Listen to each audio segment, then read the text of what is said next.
और युवाओं के साथ आपके लगाव मोदी जी, अब जो 18 साल का बच्चा है वो जब आप सत्ता में आए थे 8 साल का था, और उसके अलग अलग प्रेफरेंसेस बन चुके हैं। आप भी कंटेंट क्रिएटर के साथ एक प्रोग्राम किया, बहुत सेंस ऑफ प्रेजेंस बहुत बढ़िया था आपका। और हाल ही में गेमर्स के साथ भी आपने एक कन्वेंशनल ये किया। I mean why do you think it is important? वो प्रमुख एक मान लीजिए 21st सेंचुरी जो है वो टेक्नोलॉजी ड्रिवन है, आपको मान के चलना पड़ेगा। अगर मैं नॉर्मली मेरा जो एज ग्रुप के व्यक्ति हैं और जिस युग से वो निकल करके आए हैं वहाँ कुछ था नहीं।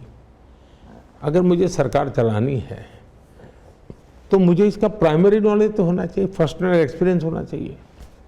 अब मुझे रूटीन में किसी ने पूछा होता गेमिंग, तो मैं बच्चों को कह रहा नहीं टाइम खराब मत करो। मैं उसमें डिटेल में जाने लगा, स्टडी करने लगा, तो मुझे लगा कि परसेप्शन ठीक नहीं है।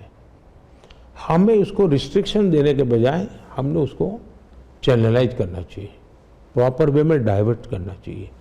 दूसरा, गेमिंग की दुनिया में आज हिंदुस्तान के लोग सबसे ज़्यादा है, लेकिन गेमिंग का मार्केट बाहर के लोग कब्जे में है। मेड इन इंडिया गेमिंग क्यों ना हो? भारत के पास इतनी कथाएं हैं, इतनी चीज़ें हैं हम। और दूसरा, गेमिंग का उपयोग हमारी नई पीढ़ी को हम संस्कारित भी कर सकते हैं। उसको हम जैसे स्कूल कॉलेज में आजकल उनको एक प्रोजेक्ट देते हैं बच्चों को कि भाई ये तुम्हारा असाइनमेंट है, एक हफ्ते में करके लाओ, तो बच्चा बेचारा स्टडी करता है।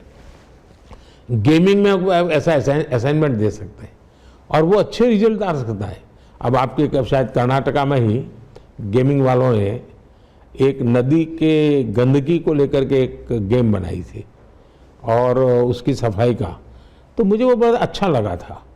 तो मैं समझता हूँ उसके कारण लोग जुड़े, ऑनलाइन जुड़े कि हाँ भाई एक नदी गंदी हुई है तो उसको साफ ऐसे किया जा सकता है, एक के बाद एक स्टेप करते गए। अब हो सकता है वो उनके संस्कार बन जाए और वो नदी साफ भी करें। तो बहुत सारी अच्छी हैबिट्स के लिए, अच्छी सोच के लिए हमें एक अहेड ऑफ द कर्व सोचने की ज़रूरत होती है। और मैं खुद उनको मिला, उनके साथ मैंने समय बिताया। मैंने उनको कहा मैं एक स्टूडेंट की तरह समझना चाहता हूँ, भी बताइए मुझे, और मुझे इसमें कोई संकोच नहीं होता है और मैं देखता हूँ उसका पोटेंशियल है। अब मैं आने वाले दिनों में उस पर सोचूंगा। दूसरा, मेरा अपना स्वयं का मत है कि मैं एक कार से बंधी हुई सोच वाला इंसान नहीं हूँ, बंधी हुई जिंदगी जीने वाला इंसान नहीं हूँ। मैं नई चीज़ सीखना, नया चीज़ प्रयोग करना, ये मेरे फितरत है।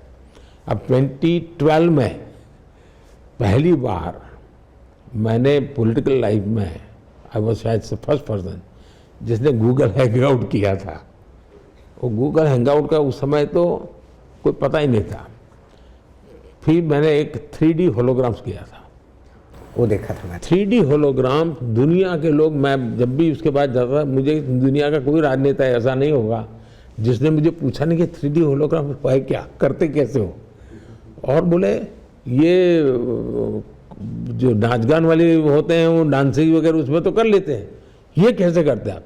जब मैं उनको बताया कि मेरा इतना बड़ा देश है, इतनी लैंग्वेज, अब जैसे आप देखिए मेरा नमो इन कन्नड़ा, नमो इन मलयालम, नमो इन तमिल, तो मैं AI का उपयोग कर रहा हूँ इन दिनों। और मेरा ऐप भी AI का यूज अपनी तरह का बेहद खास ऐप है। इवन आपके मेरी फोटो आपके साथ कभी निकली होगी, आप नमो ऐप पर जाकर के AI टूल का मेरा उपयोग करोगे और अपनी खुद की फोटो लगाओगे तो मेरे साथ जितनी फोटो है आपकी पिछले 30-40 साल की, सारी फोटो एक साथ आपको मिल जाएगी। तो मैं AI का उपयोग करता हूँ।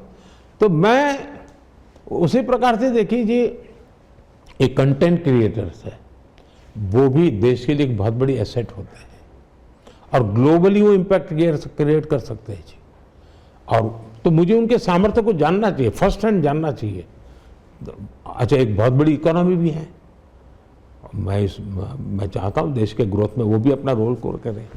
और स्वाभाविक है कि ये यंग जनरेशन से जुड़ी है, तो मुझे भी अपने आप को उसी उम्र के लेवल पे ले जा करके तैयार करना पड़ता है।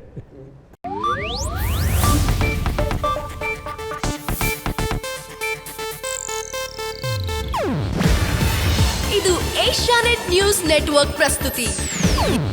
ನೀವು ನೋಡ್ತಿದ್ದೀರಾ ಏಷ್ಯಾನೆಟ್ ಸುವರ್ಣ ನ್ಯೂಸ್.